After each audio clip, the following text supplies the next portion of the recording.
नमस्कार साथियों, मेरा नाम कृतार्थ जोशी है और मैं आप सभी का मेरे YouTube चैनल कोशिश में स्वागत करता हूं। मैंने अपने पिछले वीडियो लेक्चर में आपको फंडामेंटल थ्योरम पे बेस्ड क्वेश्चंस कराए थे। आज हम उससे आगे का पढ़ने जा रहे हैं। फंडामेंटल थ्योरम ऑफ अर्थमेटिक में मैंने आपको बताया था कि किसी भी कॉम्पोजिट नंबर के जो प्राइम फैक्टर्स होंगे वो यूनिक होंगे और कोई भी दो कॉम्पोजिट नंबर्स के जो प्राइम फैक्टर्स होंगे वो सिमिलर नहीं होंगे। ये फंडामेंटल थ्योरम ऑफ अर्थमेटिक ने बताया था। आज यही जो मैंने बोर्ड पे लिखी है लाइन, ये स्टेटमेंट, ये फंडामेंटल थ्योरम ऑफ अर्थमेटिक का एक रिजल्ट है जिसको हम अभी समझने जा रहे हैं। उसके बाद हम फर्दर आगे क्वेश्चंस देखेंगे कि क्या हम क्वेश्चंस करेंगे और कितने वो इम्पोर्टेंट है एग्जाम पॉइंट ऑफ व्यू से।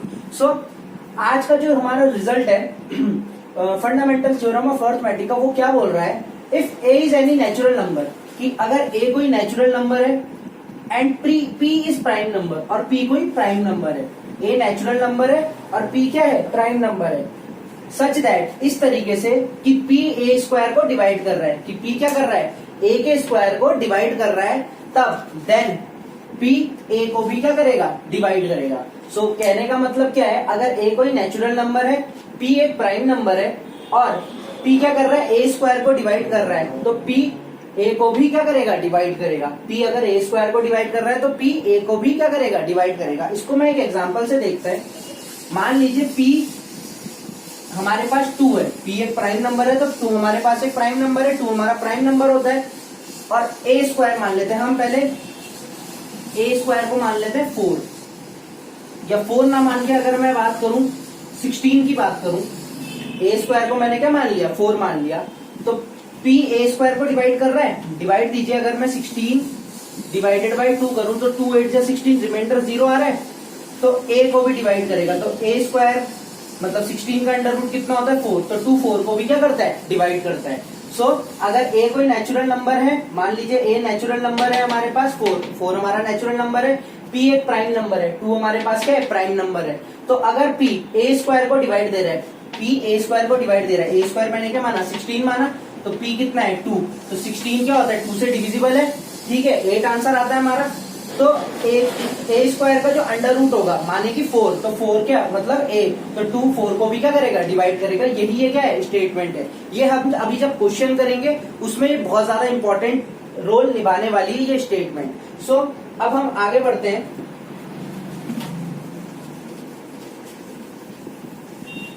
अगर मैं आगे चलूं तो हमने 9th में भी नेचुरल इरेशनल नंबर्स पढ़े हैं और मैंने शुरू में भी आपको थोड़ा बहुत इंट्रोडक्शन दिया है इरेशनल नंबर का। अगर मैं बात करूं इरेशनल नंबर की, इरेशनल नंबर्स, तो इरेशनल नंबर्स क्या होते हैं, जिनका हम डेसिमल एक्सपेंशन, जिनका decimal expansion non terminating non repeating होता है, नॉन टर्मिनेटिंग भी होता है और नॉन रिपीटिंग भी होता है। जिनका decimal expansion non terminating non repeating होता है वो हमारे इरेशनल नंबर्स होते हैं। यही हमने पढ़े थे 9th में भी। इरेशनल नंबर्स क्या है, नॉन टर्मिनेटिंग नॉन रिपीटिंग, जिनका डेसिमल एक्सपेंशन की अगर मैं बात करूं, जिनके डेसिमल एक्सपेंशन की अगर मैं बात करूं तो उनका डेसिमल एक्सपेंशन क्या है, नॉन टर्मिनेटिंग नॉन रिपीटिंग है। अब इसका अगर एग्जाम्पल है 1.02 002 0002 00002 अप टू सो ऑन, तो आप ये देखिए, ना तो ये रिपीट कर रहा है, ये नंबर ना तो रिपीट कर रहा है और ना ये टर्मिनेट हो रहा है, क्योंकि अप टू सो ऑन का मतलब ये आगे भी चलता रहेगा। तो ये क्या हो गया, non terminating non repeating decimal हो गया, इसलिए इरेशनल नंबर कहलाएगा। अगर मैं इसका कोई एग्जांपल लूं, √3 √2 √3 √5 √6 √4 मैंने इसलिए नहीं लिया क्योंकि √4 की वैल्यू जो होती है, √4 की वैल्यू जो होती है वो 2 के बराबर होती है, जो कि क्या होता है, रेशनल नंबर होता है, ठीक है। तो परफेक्ट स्क्वायर्स को छोड़ के बाकी सारे का अंडर रूट हमारा क्या होता है, इरेशनल नंबर होता है। परफेक्ट क्यूब्स को छोड़ के, परफेक्ट क्यूब्स की अगर मैं बात करूं, क्यूब √8 की जो वैल्यू होती है वो 2 होती है, ठीक है। तो परफेक्ट क्यूब्स को छोड़ के उनका भी सबका जो क्यूब रूट होता है वो सारे के सारे क्या होते हैं, इरेशनल नंबर्स होते हैं। जैसे क्यूब √2 की अगर मैं बात करूं ये भी इरेशनल नंबर होगा, क्यूब √3 की मैं बात करूं ये भी क्या होगा, इरेशनल नंबर होगा। तो ये सारे के सारे इरेशनल नंबर है। इसका एक और एग्जांपल होता है पाई।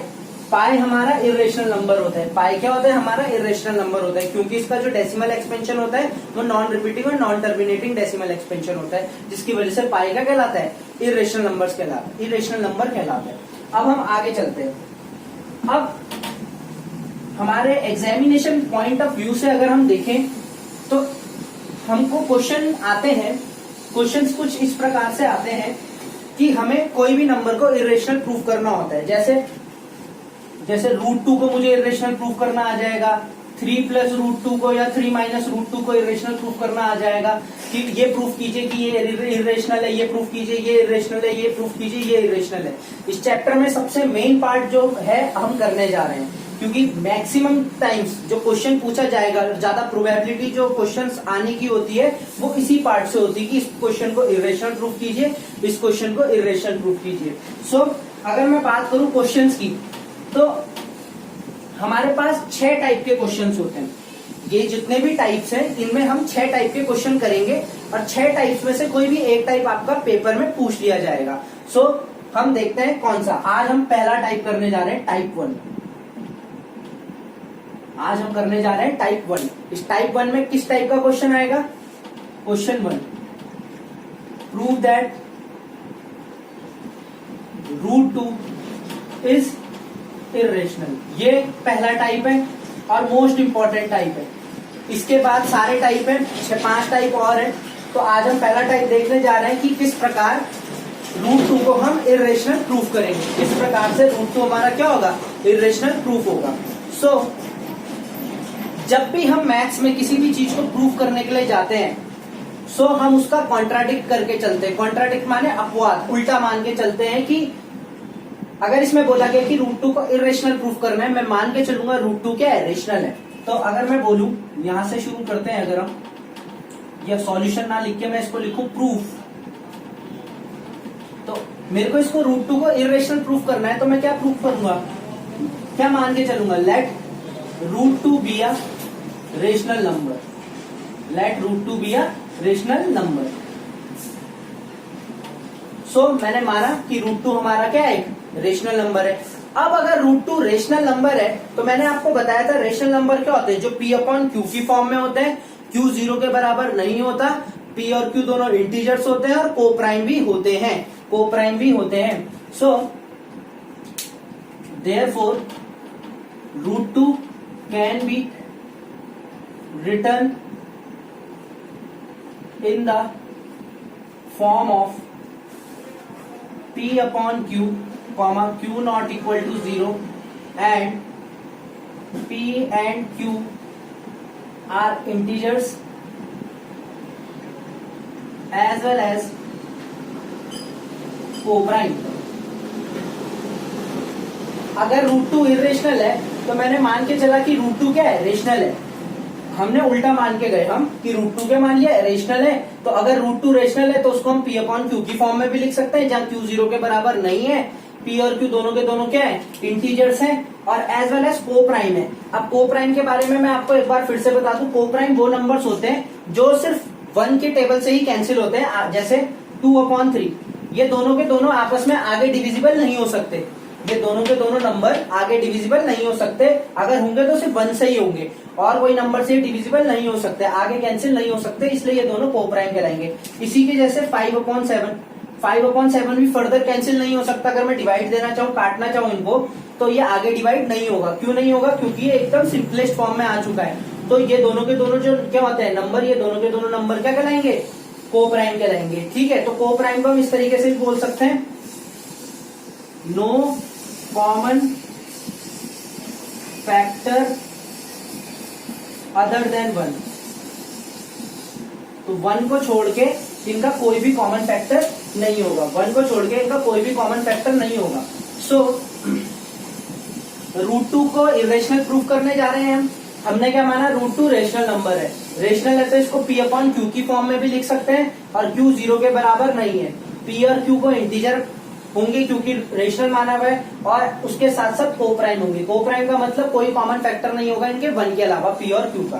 तो √2 इक्वल टू कितना, P/Q, क्योंकि ये P/Q की फॉर्म में लिख सकते हैं क्योंकि ये रेशनल माना हुआ है। दोनों तरफ स्क्वायर कर देते हैं, स्क्वायरिंग ऑन बोथ साइड्स। दोनों तरफ मैं क्या कर रहा हूं, स्क्वायर कर रहा हूं। दोनों तरफ अगर मैं स्क्वायर करूंगा तो √2 का square equal to P² upon Q square, √2 का square 2 equal to P square upon Q square. √2 का स्क्वायर कितना होता है 2 होता है और P square upon Q square. अब ये क्यू स्क्वायर को मैं इधर 2 के साथ ले जा रहा हूं तो कितना हो जाएगा, अगर मैं यहाँ पे ऐसे लाइन डाल दूं तो ये 2 को के साथ में क्यू स्क्वायर को ले जा रहा हूं तो 2 Q square equal to P square, ये मेरी हो गई फर्स्ट इक्वेशन। ठीक है, तो ये क्यू स्क्वायर को मैं 2 के साथ ले गया और इधर क्या रह गया पी स्क्वायर, ये हो गई मेरी फर्स्ट इक्वेशन। अब एक चीज देखिए, बहुत ध्यान से देखिएगा, ये दोनों बराबर है, 2q स्क्वायर पी स्क्वायर के बराबर है। 2q स्क्वायर किसके बराबर है, पी स्क्वायर के बराबर है। अगर मैं यहाँ पे अपॉन 2 करूं, अगर मान लीजिए मैं यहाँ पे अपॉन 2 कर देता हूं तो ये 2 से ये 2 क्या हो जाएगा, कैंसिल हो जाएगा।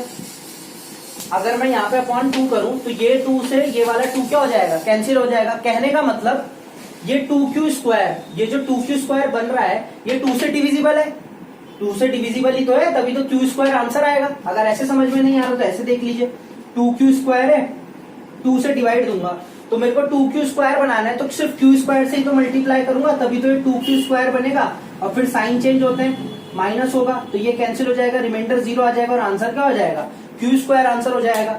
इसी तरीके से जो डिवाइड देंगे तो मेरा कहने का मतलब क्या है कि ये 2q स्क्वायर जो है, जो p स्क्वायर के बराबर है, ये 2 से डिविजिबल है। ये 2q स्क्वायर जो p स्क्वायर के बराबर है ये 2 से डिविजिबल है। ये 2q स्क्वायर जो है ये 2 से डिविजिबल है। अब जो ये 2q स्क्वायर 2 से डिविजिबल है तो p स्क्वायर भी तो 2 से डिविजिबल होगा। 2q स्क्वायर अगर 2 से डिविजिबल है तो p स्क्वायर भी क्या होगा, 2 से डिविजिबल होगा। तो हम यहाँ पे क्या लिख देंगे, p स्क्वायर, या इस तरीके से लिखते हैं 2 डिवाइड्स p स्क्वायर। तो रीजन क्या आएगा, सिंस 2 डिवाइड्स 2q स्क्वायर। सही बात तो है, क्योंकि 2q स्क्वायर p स्क्वायर के बराबर है, 2q स्क्वायर p स्क्वायर के बराबर है तो 2p स्क्वायर को इसलिए डिवाइड कर रहा है क्योंकि 2q स्क्वायर को डिवाइड कर रहा है। अगर 2 इसको डिवाइड कर रहा है तो इसको भी तो डिवाइड करेगा क्योंकि दोनों बराबर है। और अगर देखिए यहाँ पे, अब ये जो मैंने अभी स्टेटमेंट इसको प्रूफ कराने से पहले लिखी थी, 2 हमारे पास प्राइम नंबर है, p हमारे पास कोई इंटीजर है p स्क्वायर, 2 हमारे पास प्राइम नंबर है, p स्क्वायर को डिवाइड कर रहा है तो p को भी तो डिवाइड करेगा, यही तो हमने अभी नोट में पढ़ा था। तो 2 divides p since 2 is prime and divides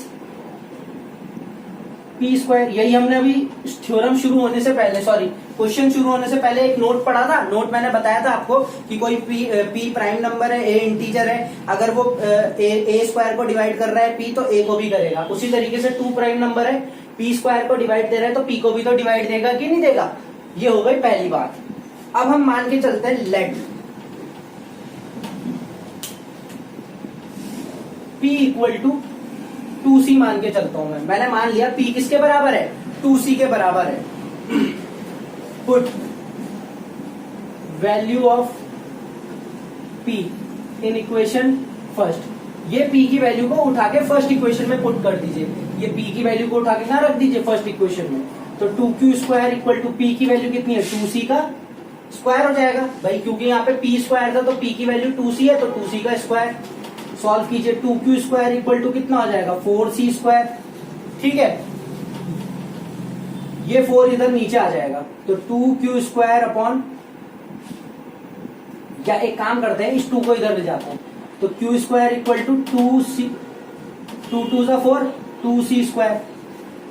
ये 2q स्क्वायर था, ये 4c स्क्वायर था तो 2 2 जा क्या हो गया 4, ये कैंसिल हो गया, हमारे पास 2c स्क्वायर आ गया। अब फिर से यही वाली बात यहाँ पे देखिए, 2c स्क्वायर 2 से डिविजिबल है क्योंकि इसके साथ 2 है, अपॉन 2 करूंगा। अगर मैं यहाँ पे अपॉन 2 कर दूं फिर से तो ये 2 से 2 क्या हो जाएगा, कैंसिल हो जाएगा तो c स्क्वायर आंसर आ जाएगा। तो मेरा कहने का मतलब क्या है कि ये जो 2c स्क्वायर है 2 से डिविजिबल है, ये 2c स्क्वायर जो है ये 2 से क्या है, डिविजिबल है। क्योंकि ये q स्क्वायर के बराबर है, क्योंकि ये q स्क्वायर के बराबर है तो इसका मतलब q स्क्वायर भी क्या होगा, 2 से डिविजिबल होगा। तो 2 डिवाइड्स q स्क्वायर लिख देंगे हम, क्यों लिख देंगे, सिंस 2 डिवाइड्स 2c², क्योंकि 2c² को 2 डिवाइड कर रहा है तो q² को भी तो करेगा, इसलिए करेगा क्योंकि दोनों इक्वल है तो 2c² को अगर 2 डिवाइड कर रहा है तो q² को भी करेगा। फिर से देखिए 2 प्राइम है, q² को डिवाइड कर रहा है, 2 हमारा प्राइम नंबर है, q² को डिवाइड कर रहा है। इसका मतलब क्या हुआ, इसका मतलब ये हुआ कि q को भी करेगा, therefore 2 divides q। Since 2 is prime, मैंने मान लिया 2 क्या है, प्राइम है, माना क्या है 2 is prime and divides q²। ये रीजन आ गया भाई, 2 प्राइम है, q² को डिवाइड कर रहा है तो q को भी करेगा। अब ये देखिए हमने शुरू में क्या माना था कि √2 रेशनल नंबर है, √2 क्या है, रेशनल नंबर है।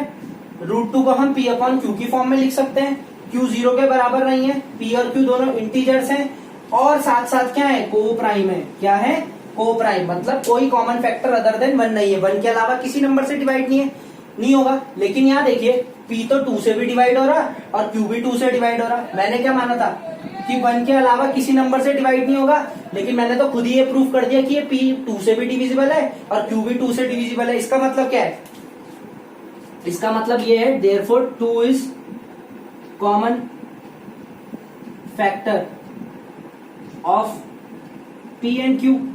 भाई 2 क्या हो गया, कॉमन फैक्टर हो गया ना p एंड q का। मैंने क्या माना शुरू में, को प्राइम है, को प्राइम है मतलब 1 के अलावा किसी नंबर से डिविजिबल नहीं होगा, लेकिन मैं खुद प्रूफ कर रहा हूं कि p क्या है, 2 से डिविजिबल है और q भी किससे डिविजिबल है, 2 से डिविजिबल है। मतलब 1 तो है ही कॉमन फैक्टर, लेकिन 2 भी कॉमन फैक्टर आ गया। इसका मतलब जो मैंने शुरू में मान के चला था, कि को प्राइम है, वो गलत माना, को प्राइम माना, गलत माना। इसका मतलब को प्राइम नहीं है तो इसका मतलब क्या हुआ भाई, जो मैंने माना वो उल्टा ही हो गया ना। इसका मतलब जो हमने रेशनल माना था वो क्या होगा, रेशनल नहीं होगा, इरेशनल होगा। But this contradicts the fact that p and q are co-prime। ये क्या कॉन्ट्राडिक्ट कर रहा है, कॉन्ट्राडिक्ट माने किस फैक्ट को उल्टा साबित कर रहा है कि p और q क्या है, को-प्राइम है। तो ये कॉन्ट्राडिक्ट कर रहा है उस फैक्ट को कि p और q क्या है, को-प्राइम है। कॉन्ट्राडिक्शन आ गया यहाँ पे। अब कॉन्ट्राडिक्ट कर रहा है कि p और q को-प्राइम है, इसके बाद मैं यहाँ पे लिख देता हूं, the contradiction arises by assuming √2 as rational।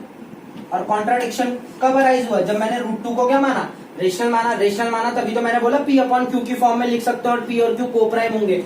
ठीक है, तो कॉन्ट्राडिक्ट कर रहा है फैक्ट को कि p और q को प्राइम है। और कॉन्ट्राडिक्शन कब अराइज हुआ, जब मैंने √2 को क्या एज्यूम करा, रेशनल प्रूफ एज्यूम करा, देयरफॉर √2 इज इरेशनल। इससे क्या साबित होता है कि √2 क्या है, हमारा इरेशनल नंबर है, ना कि रेशनल नंबर है। ठीक है, तो एक बार फिर से देख लेते हैं। हमें बोला गया √2 को इरेशनल प्रूफ कीजिए √2 को इरेशनल प्रूफ कीजिए। तो सबसे पहले मैंने क्या माना, रेशनल नंबर मान लिया, उल्टा ही मान लिया बिल्कुल कि √2 इरेशनल है, मैंने उसको रेशनल नंबर मान लिया। रेशनल है तो p/q की फॉर्म में लिख सकते हैं √2 को, और q 0 के बराबर नहीं होना चाहिए, p और q इंटीजर होंगे और को प्राइम होंगे। को प्राइम का मतलब कोई कॉमन फैक्टर उनका 1 के अलावा नहीं होगा, ये हमारा हमने मान के चला। तो इसका मतलब √2 क्या है, p/q के बराबर होगा। दोनों तरफ मैंने क्या कर दी, स्क्वायरिंग कर दी, दोनों तरफ मैंने क्या कर दी, स्क्वायरिंग कर दी। तो स्क्वायरिंग ऑन बोथ साइड करा तो √2 का स्क्वायर कितना हो गया 2, p का स्क्वायर p स्क्वायर, q का स्क्वायर q स्क्वायर की 2 से मल्टीप्लाई कर दी, जो अपॉन में q स्क्वायर था वो इधर 2 के साथ चले गया। अब यहाँ देखिए ये 2q स्क्वायर 2 से डिविजिबल है, अपॉन 2 करूंगा तो ये 2 कैंसिल हो जाएगा। इसका मतलब 2q स्क्वायर 2 से डिविजिबल है और है किसके बराबर, p स्क्वायर के बराबर। ये 2q स्क्वायर p स्क्वायर के बराबर है और ये 2 से डिविजिबल है। इसका मतलब क्या होगा, ये p स्क्वायर भी क्या होगा, 2 से डिविजिबल होगा। तो 2 डिवाइड्स p स्क्वायर, क्योंकि 2q स्क्वायर को डिवाइड कर रहा है। और हमने पढ़ा था कोई 2 क्या है, प्राइम नंबर है और p स्क्वायर को डिवाइड कर रहा है। इससे पहले हमने यही तो पढ़ा था कि अगर कोई प्राइम नंबर है और a स्क्वायर कोई नेचुरल नंबर को डिवाइड दे रहा है तो a को भी डिवाइड देगा। तो p स्क्वायर हमारा क्या है, p स्क्वायर को डिवाइड दे रहे हैं और 2 क्या है, प्राइम है, तो इसका मतलब p को भी डिवाइड देगा। इसका अगले स्टेप में हमने क्या करा, p को 2c के बराबर मान लिया, p को क्या मान लिया, 2c के बराबर मान लिया। तो put value of p in equation first equation में वैल्यू पुट कर दी, 2q square equal to 2c square हो जाएगा, क्योंकि p की वैल्यू 2c है। ये 2q स्क्वायर और 2 का स्क्वायर 4, c का स्क्वायर c स्क्वायर, 2 2 जा 4, q स्क्वायर की वैल्यू 2c स्क्वायर के बराबर। अब 2c स्क्वायर 2 से डिविजिबल है, इसका मतलब q स्क्वायर भी डिविजिबल होगा। अब q स्क्वायर 2 से डिविजिबल है, इसका मतलब q भी होगा। तो इससे क्या पता लगा कि 2 तो p को भी डिवाइड कर रहा और q को भी डिवाइड कर रहा। मैंने बोला था कोई कॉमन फैक्टर 1 के अलावा है ही नहीं, लेकिन ये क्या साबित कर रहा है कि 2 भी एक कॉमन फैक्टर है p का और q का भी। इसका मतलब क्या है कि ये कॉन्ट्राडिक्ट कर रहा है फैक्ट को कि p और q क्या है, को प्राइम है। और कॉन्ट्राडिक्शन कब अराइज हुआ, जब मैंने इसको क्या मान लिया, रेशनल मान लिया। ठीक है, तो इसका मतलब √2 हमारा क्या है, इर्रेशनल नंबर है। अब अगर मैं बात करूं √3 को इर्रेशनल प्रूफ करना है, √3 को क्या करना है, इर्रेशनल प्रूफ करना है। कोई चेंज नहीं आएगा, जहां जहां √2 है वहां √3 कर दीजिए। सेम पूरा प्रोसीजर आपका सेम है, कहीं स्टेटमेंट इतनी सी इतनी भी नहीं करनी है। यहाँ पे भी √3 आ जाएगा, यहाँ पे भी √3 का स्क्वायर आएगा, यहाँ पे 3 आ जाएगा। यहाँ पे √3 का स्क्वायर 3 3 3, यहाँ पे 3c मानेंगे। यहाँ पे √2 था तो 2c माना, 3 होगा तो 3c। फिर यहाँ पे 3q स्क्वायर होगा और यहाँ पे 9c स्क्वायर हो जाएगा। फिर 3 3 जा 9, 3c स्क्वायर, जहां जहां 2 दिख रहा है वहां पे 3। अगर मैं √5 की बात करूं तो जहां जहां आपको √2 दिख रहा है वहां 5 आ जाएगा। √7 की बात करूं तो जहां जहां आपको 7 √2 अभी इस जगह दिख रहा है वहां पे 7 आ जाएगा। तो यही आपका प्रोसीजर होता है किसी भी √2 √3 √4 √4 तो नहीं, √5 वाले नंबर्स को क्या करना, इरेशनल प्रूफ करना। सो आपका काम है √3 √7 √11 इन 3 नंबर्स को इरेशनल प्रूफ करना। और अगर ये 3 को आप सक्सेसफुली कर पाते हैं तो आपका टाइप 1 कंप्लीट हो जाएगा और इस टाइप के आप किसी भी क्वेश्चन को इजीली अटेम्प्ट कर सकते हैं। सो होप आपको ये समझ में आ गया होगा। Thank you.